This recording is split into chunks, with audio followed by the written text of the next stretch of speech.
Caritas Malta flimkien mal-Fondazzjoni Alf Mizzi ħabru ftehim dwar support li qed jingħata għal binja fil-Bla tal-Bajda li se tkun iċ-ċentru ġdid ta' Caritas fejn se tiġbor is-servizzi komunitarji kollha taħt saqaf wieħed. Id-direttur ta' Caritas, Anthony Gatt, irringrazzja lil bord tal-amministraturi, l-istaff u l-volontira ta' Caritas, lil membri tal-bord ta' The Alfred Mizzi Foundation għal din l-għajnuna. Il-viżjoni ta' Caritas Malta li jiġi eradikat il-faqar, it-tisħiħ fl-iżvilupp tal-persuna u l-ħarsin tal-ġustizzja soċjali.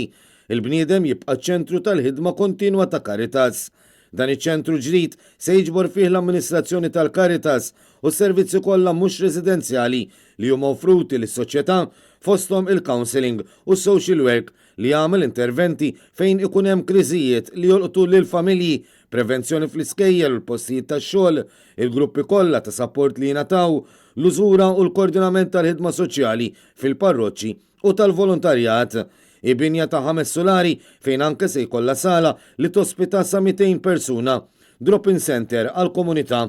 Julian Sammu, chairperson ta' The Alfred Mizzi Foundation, spjega li wieħed mill-fatturi importanti li analizza il-bord mhux biss kemm se jitqasmu fondi iżda wkoll il-min. Caritas Malta għandha rekord bil-provi mhux tal-ħidma qlija biss, iżda wkoll ta' riżultati li tikseb, sostna Julian Sammut. The Alfred Mizzi Foundation aċċettat li tagħti l-kontribuzzjoni ta' 700,000 euro għal dan il-proġett biex din il-ħolma bdiet issir realtà.